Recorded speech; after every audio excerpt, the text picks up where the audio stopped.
Hi ಜಿನ್. Hi Trump, ಹೇಗಿದ್ದೀರಾ? ನಾವು ಚೆನ್ನಾಗಿದ್ದೀವಿ. ಹೆಂಗಿದೆ ನಮ್ ಡೋಸು? ಡೋಸ್ ಎಲ್ಲ ಇರುತ್ತೆ, ನಮಗೂ ಪ್ರತಿ ಡೋಸ್ ಕೊಡಕ್ ಗೊತ್ತು. ನೀನ್ 7 ಮಿಂಡ್ರಿ ಆದ್ರೆ ನಾನು 14 ಮಿಂಡ್ರಿ. ಕೊಡಿ ನೋಡೋಣ, ಎಲ್ಲಿ ಗಂಟ ಕೊಡ್ತೀರಾ? ಓಕೆ, ಇದು ಫೋನ್ ಬಂದು ಜಿಬುಂಬಾ ಫೋನ್ ಅಂತ. ಇದು ನಮ್ಮ ದೇಶದಲ್ಲಿ 80,000 ರೂಪಾಯಿಗೆ ತಯಾರಿಸಿದೀವಿ.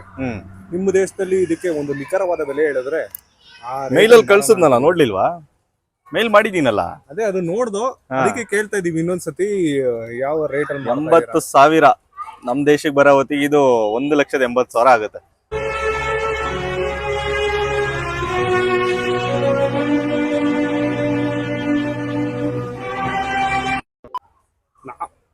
$1,80,000 ಈ ಫೋನ್ಗೆ. ಒಂದೇ ಫೋನ್ ಮಾಡ್ತಾ ಇರೋದು ನಾವು ಒಂದೇ ಫೋನಿಗೆ ಹೇಳ್ತಾ ಇರೋದು. ಓಕೆ, ನೈಸ್, ತಗೊಳ್ಳಿ.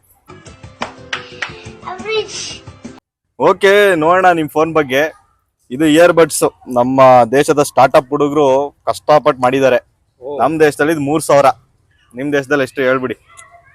ಕಷ್ಟಪಟ್ಟು ಮಾಡಿರ್ತೀರಾ ಅಂದ್ರೆ ಇದಕ್ಕೊಂದು ಒಳ್ಳೆ ನಿಖರವಾದ ಬೆಲೆ ಕೊಡ್ಬೇಕು ನಿಮ್ಗೆ. ನಮ್ಮ ದೇಶದಲ್ಲಿ ಬರೋಷ್ಟರಲ್ಲಿ ಇದಕ್ಕೆ ನಮ್ಮ ದೇಶದಲ್ಲಿ ಬೆಲೆ, ನಿಖರವಾದ ಬೆಲೆ 85,000 ರೂಪಾಯಿ ಆಗುತ್ತೆ ನೋಡಿ. ಇಲ್ಲ, ಅದು ಸೆಟ್ ನಾವು ಬೇರೆ ಕಳಿಸ್ತೀವಿ. ಒಂದಕ್ಕೆ ಹೇಳ್ತಿರೋದು ನಾನು. ಓ, ಒಂದಕ್ಕೆನಾ? ಒಂದಕ್ಕೆ ಹೇಳಿದ್ ನಾನು 25,000. ಒಂದಕ್ಕೆ 75,000. ಓಕೆ, ಮತ್ತೇನೋ ಬೇಕು ನಿನಗೆ? ಏನೋ ಬೇಕು? ಜಿನ್, ಅತಿ ಆಯ್ತು. ಅದೇನಂದ್ರೆ ನಿಮ್ಮ ಅತಿಯಾದ ಟ್ಯಾರಿಫ್ಗೆ ಪ್ರತಿಯಾದ ಟ್ಯಾರಿಫ್ ನಮ್ದು. ಏನಕ್ಕೆ ಈ ತರ ಮಾಡ್ತಾ ಇದೀವಿ ಅದು ಜನಕ್ಕೆ ಗೊತ್ತಾಗಬೇಕಲ್ಲ. ಅದನ್ನ ಅರ್ಥ ಮಾಡ್ಕೊಬೇಕು ಅಂದ್ರೆ ದಯವಿಟ್ಟು ವಿಡಿಯೋ ನೋಡಿ. ಹಾಯ್ ಫ್ರೆಂಡ್ಸ್, ಎಲ್ಲರಿಗೂ ಸಂಗ್ರಾಮ ಯೂಟ್ಯೂಬ್ ಚಾನಲ್ಗೆ ಸ್ವಾಗತ, ಸುಸ್ವಾಗತ. ಇವತ್ತಿನ ಟಾಪಿಕ್ ನೀವು ಶಾರ್ಟ್ ವಿಡಿಯೋ ನೋಡಿರ್ತೀರ, ಏನು ಅಂತ ಅರ್ಥ ಆಗಿರುತ್ತೆ. ಸೊ ನಾವು ಜಾಸ್ತಿ ಎಕ್ಸ್ಪ್ಲೇನ್ ಮಾಡಕ್ ಹೋಗಲ್ಲ. So this is regarding tariff. So ಎಲ್ಲರಿಗೂ ಗೊತ್ತಿರುತ್ತೆ ಟ್ಯಾರಿಫ್, ಎಲ್ಲರೂ ನೋಡ್ತಾ ಇರ್ತೀರಾ ಟ್ಯಾರಿಫ್ ಅಂದ್ರೆ ಏನು. ಸೊ ಅದನ್ನ ಶಾರ್ಟ್ ಟರ್ಮ್ ಅಲ್ಲಿ ಹೇಗೆ ಎಕ್ಸ್ಪ್ಲೇನ್ ಮಾಡ್ಬೋದು ಅಂತ ನೋಡ್ತಾ ಇದೀವಿ. ಸೊ ಒಂದು ಬ್ರೀಫ್ ಆಗಿ ಹೇಳ್ತೀವಿ, ಲೈಕ್ ಟ್ಯಾರಿಫ್ ಅಂದ್ರೆ ಏನು. ಅದು ಇವಾಗ ಅನ್ಕೊಂಡಿರ್ಬೋದೆ, ಟ್ಯಾರಿಫ್ US ಚೈನಾ ನಡುವೆ ನಡೀತಾ ಇದೆ, ಇಂಡಿಯಾಗೆ ಏನ್ ಇಂಪ್ಯಾಕ್ಟ್ ಇಲ್ಲ, ಮತ್ತೆ ನಮ್ಗೆ ಯಾಕೆ ಇಂಪ್ಯಾಕ್ಟ್, ನಮಗ್ ಸ್ಯಾಲ್ರಿ ಬರುತ್ತೆ, ಆ ಸ್ಯಾಲ್ರಿ ಎಲ್ಲಿ ಹೋಗುತ್ತೆ ಅನ್ನೋದೇ ಈ ಟ್ಯಾರಿಫ್. ಓಕೆ, ಸೊ ಈ ಸ್ವೀಟ್ ಅಂಡ್ ಶಾರ್ಟ್ ಆಗಿ ಟ್ಯಾರಿಫ್ ಅಂದ್ರೆ ಏನಿಲ್ಲ, ಅದು ಟ್ಯಾಕ್ಸ್ ಅಷ್ಟೇ. ಫಾರ್ ಎಕ್ಸಾಂಪಲ್, ಇವಾಗ ನಮ್ಮ ದೇಶದಲ್ಲಿ ಏನೋ ಒಂದು ಪ್ರಾಡಕ್ಟ್ನ ಉತ್ಪಾದನೆ ಮಾಡ್ತಾರೆ. ಆ ಉತ್ಪಾದನೆ ಮಾಡಿರೋ ಪ್ರಾಡಕ್ಟ್ನ ನೀವು ಬೇರೆ ದೇಶದಲ್ಲಿ ಸೆಲ್ ಮಾಡಬೇಕು ಅಂದರೆ ಆ ದೇಶದವರು ಆ ಪ್ರಾಡಕ್ಟ್ ಮೇಲೆ ಟ್ಯಾಕ್ಸ್ ಹಾಕ್ತಾರೆ. ಫಾರ್ ಎಕ್ಸಾಂಪಲ್, ಒಂದು ಪ್ರಾಡಕ್ಟ್ ಮಾಡಿರ್ತೀರ, ಆ ಪ್ರಾಡಕ್ಟು ₹100 ನಮ್ಮ ದೇಶದಲ್ಲಿ ತಯಾರಿಸೋಕ್ಕೆ.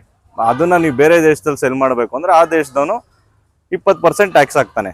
ಸೊ ಎಷ್ಟಾಯ್ತು? ₹100ಗೆ 20% ಅಂದರೆ ₹20. ಸೊ ಆ ದೇಶದಲ್ಲಿ ನೀವು ಮಾರಬೇಕು ಅಂದರೆ ₹120 ಆಗುತ್ತೆ ನಿಮ್ಮ ಪ್ರಾಡಕ್ಟ್ ಸೆಲ್ ಮಾಡಬೇಕು ಅಂದರೆ.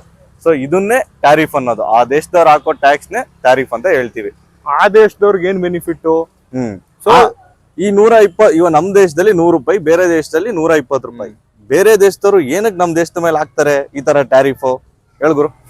ಸೊ ಫಸ್ಟ್ ಆಫ್ ಆಲ್, ಈಗ ಒಂದು ದೇಶದ್ದು ಎಕಾನಮಿ ಬೂಸ್ಟ್ ಮಾಡ್ಬೇಕು ಅಂದ್ರೆ ಅವ್ರ ದೇಶದಲ್ಲಿ ಪ್ರೊಡಕ್ಷನ್ ನ ಜಾಸ್ತಿ ಮಾಡಿಸ್ಬೇಕು. ಕರೆಕ್ಟ್. ಸೊ ಅದನ್ನ ಹೆಂಗ್ ಮಾಡಿಸ್ತೀರಾ?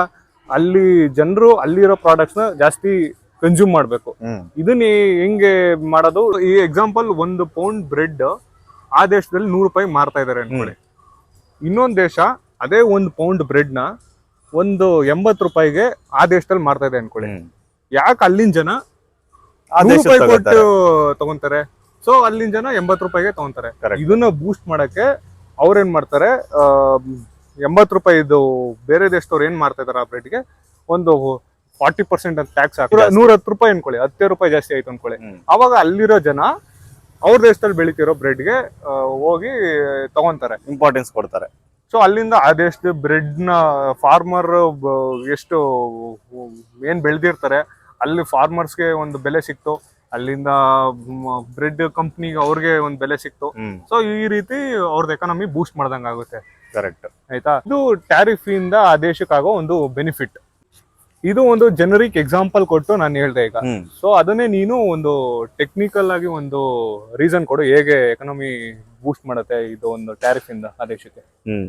ಒಂದ್ ದೇಶದ ಎಕನಾಮಿ ಕಂಡುಹಿಡಿಬೇಕು ಅಂದ್ರೆ ಆ ದೇಶದ್ದು ಟ್ರೇಡ್ ಡಿಫಿಸಿಟ್ ನೋಡ್ತಾರೆ. ಟ್ರೇಡ್ ಡಿಫಿಸಿಟ್ ಅಂದ್ರೆ ಒಂದು formula, trade deficit is equal to imported goods minus exported goods. ಇವಾಗ ನಿಮ್ ದೇಶದಲ್ಲಿ ಬೇರೆ ಕಡೆಯಿಂದ ತಗೋತಾ ಇರೋದೇ ಜಾಸ್ತಿ ಆದ್ರೆ ಟ್ರೇಡ್ ಡಿಫಿಸಿಟ್ ಏನಾಗುತ್ತೆ? ಆಬ್ವಿಯಸ್ಲಿ ಜಾಸ್ತಿ ಆಗುತ್ತೆ. ಯಾವುದೇ ಒಂದು ದೇಶ ಎಕಾನಮಿ ಬೆಳಿಬೇಕು ಅಂದ್ರೆ trade deficit should be lower. For example, ಒಂದು ದೇಶದ್ದು ಇಂಪೋರ್ಟಿಂಗು 90% ಇದೆ, ಎಕ್ಸ್ಪೋರ್ಟಿಂಗು ಬರೀ 20% ಇದೆ. 90 - 20 70. ಸೊ ಒಂದು ದೇಶದ್ದು ಟ್ರೇಡ್ ಡಿಫಿಸಿಟ್ ಬಂದ್ಬಿಟ್ಟು 70% ಹೋದ್ರೆ ನೀವು ಅಲ್ಲೇ ನೋಡ್ಬೋದು ಅದು ಎಕ್ಸ್ಪೋರ್ಟಿಂಗ್ ದೇಶ ಅಲ್ಲ, ಇಂಪೋರ್ಟಿಂಗ್ ದೇಶ. ಸೊ ದೇಶದಲ್ಲಿ ಪ್ರೊಡಕ್ಷನ್ ಏನು ಇರಲ್ಲ, ಎಲ್ಲ ಬರೀ ದುಡಿಯೋದೆಲ್ಲ ನಾವು ಬರೀ ಬೇರೆ ದೇಶದಿಂದ ಇಂಪೋರ್ಟ್ ಮಾಡ್ತೀವಿ. So GDP obviously gross domestic product ಕಮ್ಮಿ ಇದ್ದೇ ಇರುತ್ತೆ. ಸೊ ಇದು ಟೆಕ್ನಿಕಲಿ ನಾವು ಹೇಳ್ಬೋದು ಒಂದ್ ದೇಶದ ಟ್ರೇಡ್ ಡಿಫಿಸಿಟ್ ನೋಡಿ ನಾವು ಆ ದೇಶ ಎಕಾನಮಿ ಹೆಂಗಿದೆ ಅಂತ. ಇನ್ನೊಂದು ಟ್ರೇಡ್ ಸರ್ಪ್ಲಸ್ ಅಂತಾರೆ, ಅದು ಉಲ್ಟಾ, exporting goods minus importing goods. ಒಂದ್ ದೇಶದ ಎಕ್ಸ್ಪೋರ್ಟಿಂಗ್ ಜಾಸ್ತಿ ಇದ್ರೆ ಟ್ರೇಡ್ ಸರ್ಪ್ಲಸ್ ಜಾಸ್ತಿ ಇರುತ್ತೆ. So trade deficit trade surplus ಮೇಲೆ ಒಂದ್ ದೇಶದ ಎಕಾನಮಿನ ನೀನು ಜಡ್ಜ್ ಮಾಡ್ಬೋದು. Trade deficit should be lower, trade surplus should be higher. Okay, nice justification. So ಇದು ಬಂದು ಟೆಕ್ನಿಕಲ್ ಜಸ್ಟಿಫಿಕೇಶನ್ ಆಯ್ತು. ಮತ್ತೆ ಇನ್ನೊಂದು ಈಗ ಸದ್ಯಕ್ಕೆ ಹಾಟ್ ನ್ಯೂಸ್ ಆಗಿರೋದು US ಅವರು ಟ್ರಂಪ್ ಏನ್ ಟ್ಯಾರಿಫ್ ಆಗ್ತಾ ಇದಾರೆ, ಅದು ಯಾಕೆ ಇಷ್ಟೊಂದು ನ್ಯೂಸ್ ಆಗ್ತಾ ಇದೆ? ಇದು ಬಂದು ಏನು ಅಂದ್ರೆ US ಅಲ್ಲಿ ಈಗ ಸದ್ಯಕ್ಕೆ $32 ಟ್ರಿಲಿಯನ್ ಲೋನ್ ಇದೆ, ಡೆಪ್ಟ್ ಇದೆ ಫೆಡರಲ್ ಬ್ಯಾಂಕ್ ಇಂದ. ಅಂಡ್ ಇದನ್ನ ಕಮ್ಮಿ ಮಾಡ್ಬೇಕು ಅಂದ್ರೆ US ಗೆ ಒಂದು ಮೇನ್ ಸ್ಟ್ರಾಟಜಿ ಏನ್ ಟ್ರಂಪ್ ಅವ್ರು ಯೂಸ್ ಮಾಡ್ತಾ ಇದಾರೆ ಅಂದ್ರೆ ಆದಷ್ಟು ಬೇರೆ ದೇಶದ ಮೇಲೆ ಟ್ಯಾರಿಫ್ ಹಾಕಿ ಅಂಡ್ ಅದರಿಂದ ಅಲ್ಲಿಂದ ಎಕಾನಮಿ ಬೂಸ್ಟ್ ಮಾಡಿ. ಸೊ ಈಗ ಎಕಾನಮಿ ಬೂಸ್ಟ್ ಮಾಡಿದಷ್ಟು ಇನ್ಫ್ಲೇಷನ್ ಕಮ್ಮಿ ಆಗುತ್ತೆ ಆ ದೇಶದಲ್ಲಿ, ಅಂದ್ರೆ ಅಮೆರಿಕದಲ್ಲಿ. ಅದರಿಂದ ಜಾಸ್ತಿ ಇಂಟ್ರೆಸ್ಟ್, ಈಗ ಸದ್ಯಕ್ಕೆ ಇಂಟ್ರೆಸ್ಟ್ ರೇಟ್ ಏನ್ ಜಾಸ್ತಿ ಇದೆ ಅದು ಕಮ್ಮಿ ಆಗ್ತಾ ಬರುತ್ತೆ ಫೆಡರಲ್ ಬ್ಯಾಂಕ್. ಸೊ ಹೋಗ್ತಾ ಹೋಗ್ತಾ ಹಾಗೆ ಬ್ಯಾಂಕ್ ಇದು ಡೆಪ್ಟ್ ರಿಕವರಿ ಮಾಡ್ಕೊಂಡು ಹೋಗ್ಬೋದು ಅನ್ನೋದು ಸ್ಟ್ರಾಟಜಿ. ಕರೆಕ್ಟ್. ಬಟ್ ನಿಮ್ ಪ್ರಕಾರ ಇಷ್ಟೊಂದು ರೇಟ್ ಏನಿದೆ ಅದು ಒಳ್ಳೆ ಸ್ಟ್ರಾಟಜಿನ ಟ್ರಂಪ್ ಅವ್ರದ್ದು? ಇಲ್ಲ, ಆಕ್ಚುಲಿ ಅದು ಒಳ್ಳೆ ಸ್ಟ್ರಾಟಜಿ ಅಲ್ಲ. ಯಾಕಂದ್ರೆ ನೀನು ಒಂದ್ ದೇಶದ ಪ್ರಾಡಕ್ಟ್ ನ ಬೇರೆ ದೇಶದಿಂದ ಬರ್ದಂಗೆ ತಡೆದ್ರೆ ಸಡನ್ ಆಗಿ ಚೇಂಜ್ ಆಗಲ್ಲ ಆ ದೇಶದಲ್ಲಿ. ಇವಾಗ ದೇಶದಲ್ಲಿರೋ ಜನ ಆ ಪ್ರಾಡಕ್ಟಿಗೆ ಅಡಿಕ್ಟ್ ಆಗ್ಬಿಟ್ಟಿರ್ತಾರೆ. ಇವಾಗ ಚೈನಾ ಇಂದ ಬರೋ ಪ್ರಾಡಕ್ಟ್ ಎಷ್ಟು ಚೀಪಾಗಿ ಸಿಗುತ್ತೆ ಅಂದ್ರೆ ಆ ದೇಶದಲ್ಲಿರೋ ಜನಕ್ಕೆ ಅವ್ರು ಇಮ್ಯಾಜಿನ್ ಮಾಡ್ಕೊಳಕ್ ಆಗಲ್ಲ ಅದಕ್ಕೆ ಅಮೆರಿಕನ್ ಮೇಡ್ ಪ್ರಾಡಕ್ಟ್ಸ್ ಕಂಪೇರ್ ಮಾಡಕ್ಕೆ. ಹೌದು. ಇವಾಗ ಅಮೆರಿಕನ್ದು ಏನೋ ಒಂದು ಎಕ್ಸಾಂಪಲ್, ಒಂದು ಪ್ರಾಡಕ್ಟ್ 50 ರೂಪಾಯಿಗೆ ಸಿಕ್ಕಿದ್ರೆ ಚೈನಾ ನಿನಗೆ ಅದು 15 ರೂಪಾಯಿಗೆ ಸಿಕ್ಬಿಡುತ್ತೆ. ಸಡನ್ ಶಿಫ್ಟ್ ಆಗಲ್ಲ. ಇದರಿಂದ ಯಾರು ಬೈ ಮಾಡಲ್ಲ, ಬಿಡಪ್ಪ ನನಗೆ ಪ್ರಾಡಕ್ಟೇ ಬೇಡ ಅಂದ್ಬಿಟ್ಟು ಸುಮ್ಮನೆ ಆಗ್ಬಿಡ್ತಾರೆ. ಅದರಿಂದ ಆ ಪ್ರಾಡಕ್ಟ್ ಮಾರ್ಕೆಟ್ ಅಲ್ಲಿ ಓಡಾಡ್ತಾ ಇರಲ್ಲ, ಆ ಪ್ರಾಡಕ್ಟ್ ಮಾಡಿರೋ ಕಂಪ್ನಿ ಸೇಲ್ ಆಗ್ತಾ ಇರಲ್ಲ. ಸೊ ಕಂಪ್ನಿ ಬ್ಯಾಂಕ್ ಕ್ರಪ್ಟ್ ಆಗ್ಬಿಡುತ್ತೆ. ಇದರಿಂದ ಟ್ರಂಪ್ಗೆ ವಾಪಸ್ ಉಲ್ಟಾ ಹೊಡಿತಾ ಇದೆ ಇದು. ಟ್ರಂಪ್ ಏನ್ ಮಾಡಿದಾನೆ ಅಂದ್ರೆ, ಸೊ ಇತ್ತೀಚೆಗೆ ಗೊತ್ತಲ್ಲ ರೆಸಿಪ್ರೋಕಲ್ ಟ್ಯಾರಿಫ್, ನೀವು ನಮ್ಗೆ 25% ಹಾಕ್ರೆ ನಾವು ನಿಮ್ಗೆ 25 ಹಾಕ್ತಿವಿ, ನೀವು ನಮ್ಗೆ 10 ಹಾಕ್ರೆ ನಾನು 10 ಹಾಕ್ತೀನಿ ಅಂತ ಹೇಳಿದ್ದ. ಬಟ್ ರೀಸೆಂಟ್ ಆಗಿ ಏನ್ ಮಾಡಿದಾನೆ ಅಂದ್ರೆ ಅದನ್ನ ವಿಡ್ರಾ ಮಾಡಿದಾನೆ. ವಿಡ್ರಾ ಮಾಡ್ಬಿಟ್ಟು ಮೊದ್ಲು ಬೇಸ್ ಟ್ಯಾರಿಫ್ ಅಂತ ಇತ್ತಲ್ಲ 10%, ಅದನ್ನ ಮಾತ್ರ ಉಳಿಸ್ಕೊಂಡು ಅದು ಎಲ್ಲಾ ದೇಶಕ್ಕೂ ಮಾಡಿದಾನೆ ಎಕ್ಸೆಪ್ಟ್ ಫಾರ್ ಚೈನಾ ಮತ್ತೆ ಫ್ಯೂ ಕಂಟ್ರೀಸ್ಗೆ.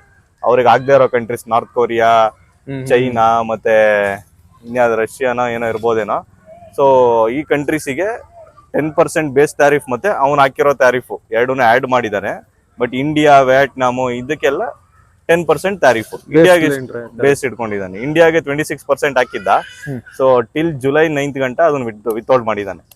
ಸೊ ನೋಡ್ಬೇಕು ಆಮೇಲೆ ಏನಾಗುತ್ತೆ ಅಂತ. ಓಕೆ, ಈ ಟ್ಯಾರಿಫ್ ಇಂದ ಇನ್ನೊಂದು ಮೇನ್ ಡಿಸ್ಅಡ್ವಾಂಟೇಜ್ ನೋಡ್ತಾ ಇರೋದು stock market. Not even India, all over the world stock market. ಇದ್ರ ಬಗ್ಗೆ ನಿನಗೇನ್ ಅನ್ಸುತ್ತೆ? ಸೊ ಟ್ರಂಪ್ ರೆಸಿಪ್ರೋಕಲ್ ಟ್ಯಾರಿಫ್ ನ ಅನೌನ್ಸ್ ಮಾಡಿದ ನೆಕ್ಸ್ಟ್ ದಿನನೇ ಸ್ಟಾಕ್ ಮಾರ್ಕೆಟ್ ಅಲ್ಲಿ ಸಡನ್ ಆಗಿ ಎಲ್ಲ ಡಿಪ್ ನೋಡಕ್ಕೆ ಕಾಣಿಸ್ತು. ಅಂಡ್ ಅದರಲ್ಲೂ ಬರೀ ಅಮೆರಿಕನ್ ಬೇಸ್ಡ್ ಕಂಪನೀಸ್ ಅಲ್ಲ, ಎಲ್ಲ ಆಲ್ ಓವರ್ ವರ್ಲ್ಡ್ ಈ ಡಿಪ್ ನ ನೋಡಲು ನಮ್ಗಾಯ್ತು. ಕರೆಕ್ಟ್.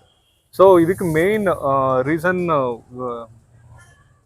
ಎಲ್ಲರೂ ಹೇಳೋದು ಇದು ಟ್ಯಾರಿಫ್ ಇಂಪ್ಯಾಕ್ಟ್ ಅಂತ.